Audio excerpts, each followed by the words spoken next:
Olá, meu caro aluno, seja bem-vindo à nossa sétima aula falando sobre componentes do kernel. Nós vamos aprender aí os caminhos do kernel. Eu vou abrir aqui o meu Rock Linux e deixa ele iniciar aqui. Vamos conectar via SSH, né? Senão vai ficar ruim para a gente enxergar. Primeiro passo, deixa ele subir aqui a máquina. É, beleza, vamos ver o IP dele. 192.168.107. Vamos ver aqui. 192.161.107. 68.107.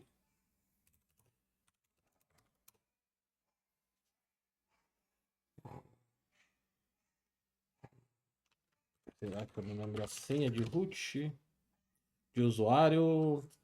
Eu acho que eu não tenho esse usuário Juliano. Será que eu tenho? Não tenho. Então tem que logar como root. Deixa eu ver se o SSH nessa máquina está ativo. Tá ativo. Vamos ver se dá para fazer o login como root.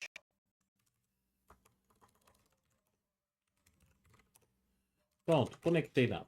Então vamos lá. Primeiro passo ainda parte, né, da certificação do tópico 201. A gente precisa entender onde ficam as localizações do código-fonte do kernel. O que você precisa saber é que a maioria das distribuições elas não têm o código-fonte do kernel. A gente só precisa quando a gente vai compilar um kernel. O diretório que você precisa saber para o exame é o src. Então aqui tem até ali kernels, mas está vazio, ó, porque por padrão as distribuições não têm aí, não vem com o kernel instalado. Nós podemos fazer a instalação do kernel. No caso que eu estou aqui com o Rock Linux, que é baseado no Red Hat, o comando seria sudo dnf install kernel-devel aí aqui a gente usa uma variável. A gente coloca dólar, o comando name-r para vir a versão do kernel correta para a gente buscar a fonte do kernel. Então, o kernel devel, tá? Então, vamos instalar aqui, ó, vamos dar um sim. E aí, dentro do diretório usr, src, é onde vai estar aí o nosso diretório com as fontes do kernel, tá? Então, vamos esperar ele carregar aqui. Sim.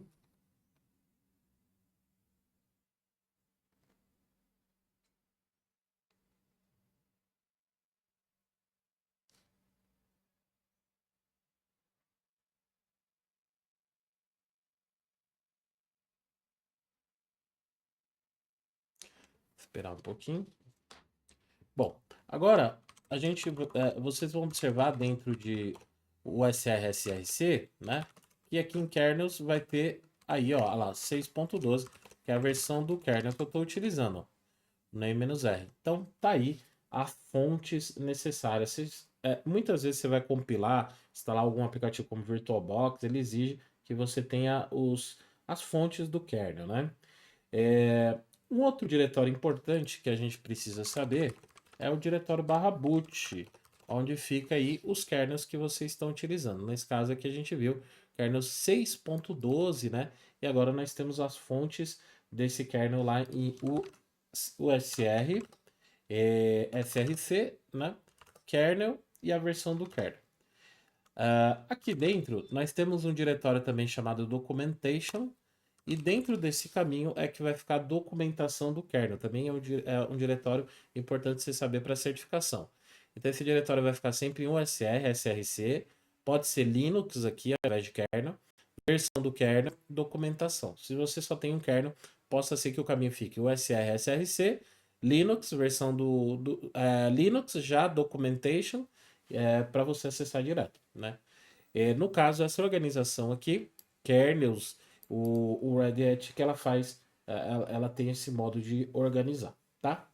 A imagem em CD barra boot, nós temos a imagem do kernel, né? Então nós temos aí esse VM Linux, que é a imagem do kernel. Deixa eu colocar aqui. A imagem do kernel. E aqui o tamanho dessa imagem do kernel, né? Se a gente pega aqui, ó, 16 megas, né? 16 megas aqui.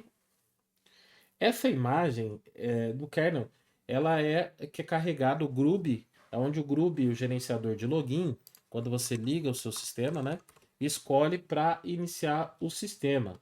Então ela é uma imagem compactada e ela vai ali descompactando durante o processo de boot, inicializando o Linux para você.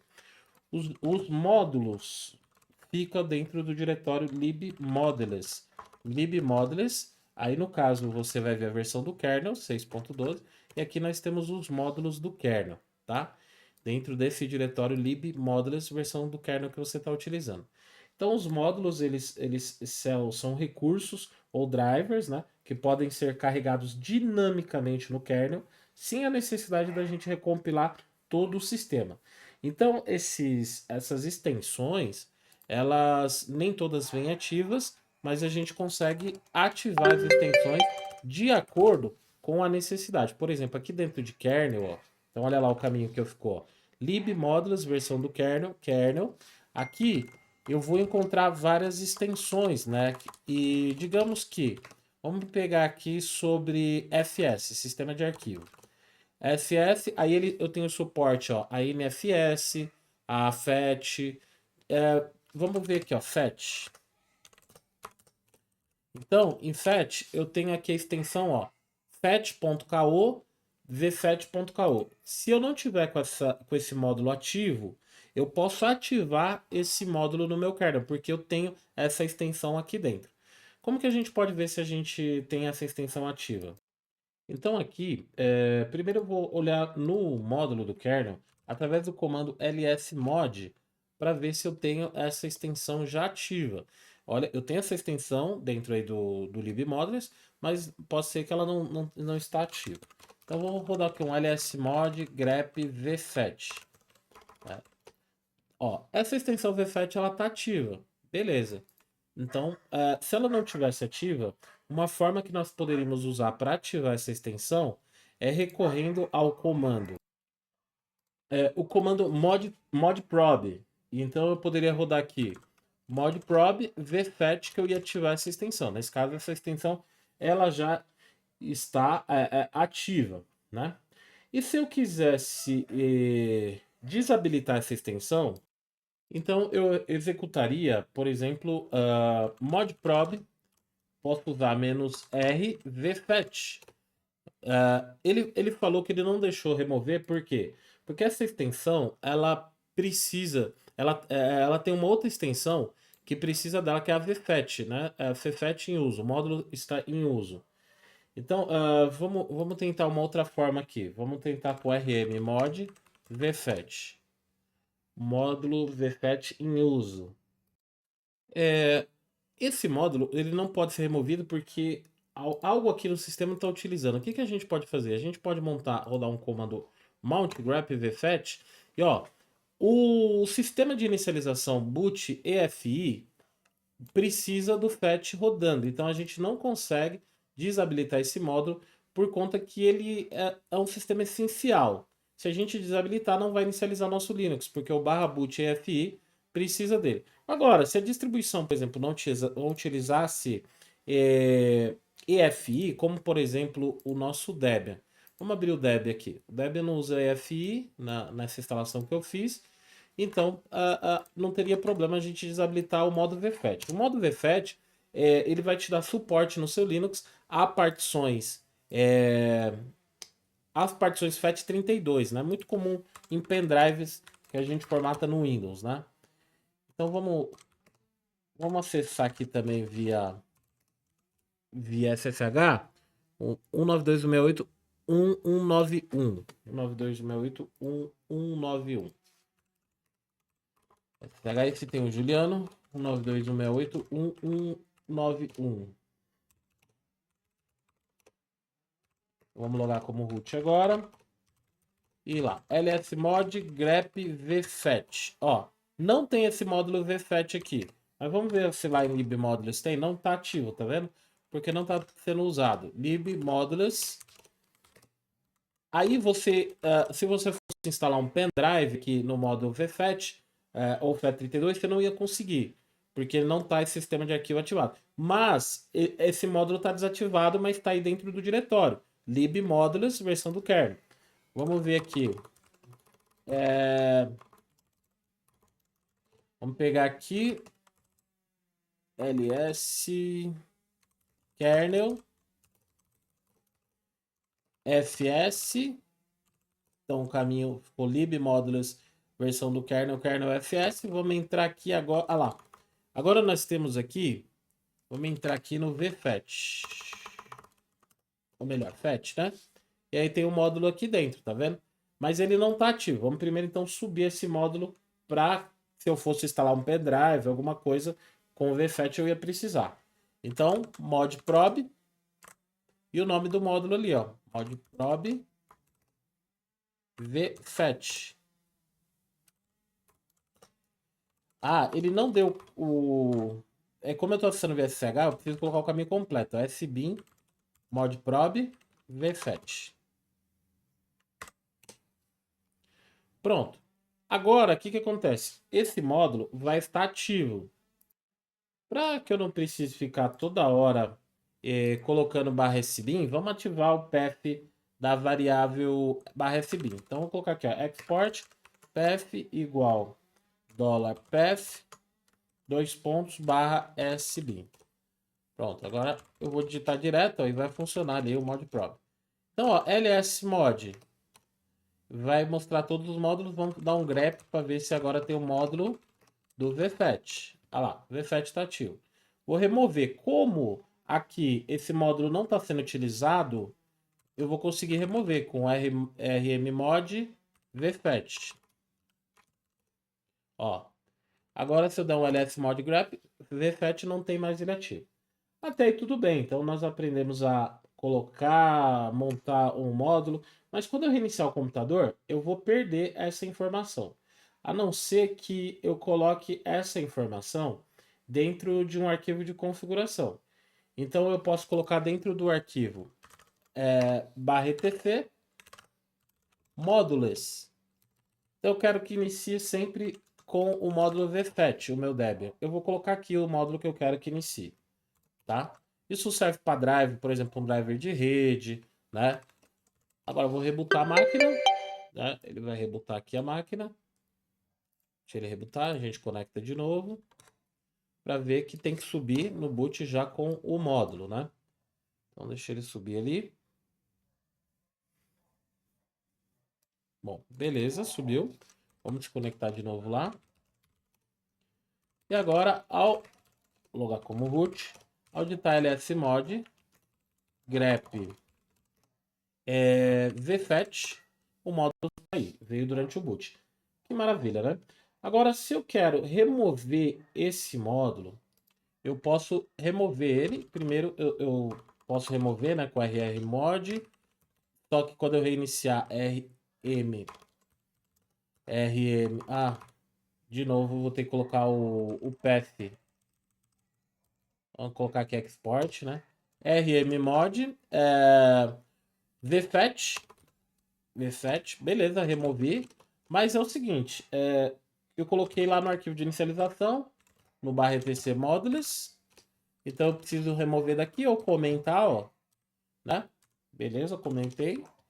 E tem uma outra coisa. Se eu quero que o módulo de forma alguma ele inicie no meu sistema, isso é importante também. Quando que é importante? Por exemplo, às vezes você tem uma placa de vídeo que o seu Linux insiste em subir o driver, por exemplo, da NVIDIA lá, um determinado módulo. E isso acaba travando o seu computador ou o desempenho fica legal, né? Então, você viu o tutorial que fala para você desabilitar isso do kernel de vez. Então, uma forma de você impedir que isso carregue no futuro, de qualquer forma, é você editar esse arquivo aqui, ó.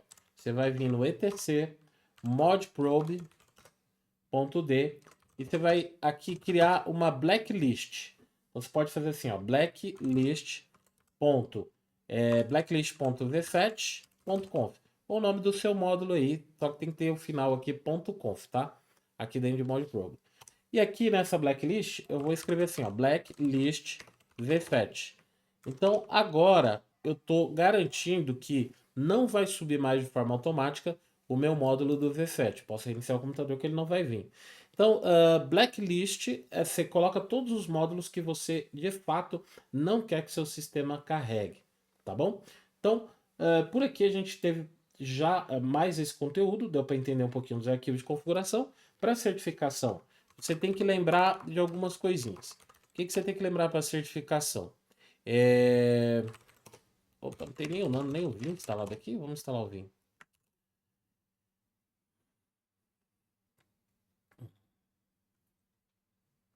O que você tem que lembrar para certificação?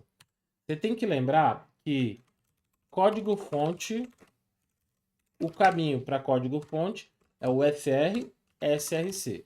Você tem que lembrar que documentação do kernel fica em USR, SRC, versão do Linux ou kernel, dependendo da distribuição, pode ser aqui kernel ou Linux. Pode ser versão do kernel ou direto aqui documentation. Tá? Aqui pode ser Linux, pode ser a versão do kernel, que era o meu caso ali. A imagem compilada do Linux vai ficar onde? Em /boot, tá? E os módulos do kernel vão ficar onde? Em /lib /modules. A gente aprendeu a subir um kernel, um módulo, com o comando modeprobe mais o nome do módulo, rmmode mais um modo para remover, né? Aprendemos também a colocar um módulo para sempre inicializar junto com o sistema. Aí nesse caso tivemos que editar o arquivo etc mod etc modules, né? E aprendemos a remover o módulo da inicialização do sistema através do blacklist, né? Então a gente criou uma blacklist para que esse módulo não inicie mais através do diretório e do arquivo /etc modprobe.d /blacklist, o nome do seu módulo aqui, nome do módulo, no caso a gente colocou fetch, né? .conf, tá? Então esse é o conteúdo que a gente aprendeu hoje. Então é isso aí, pessoal. Até a próxima aula. Fiquem com Deus.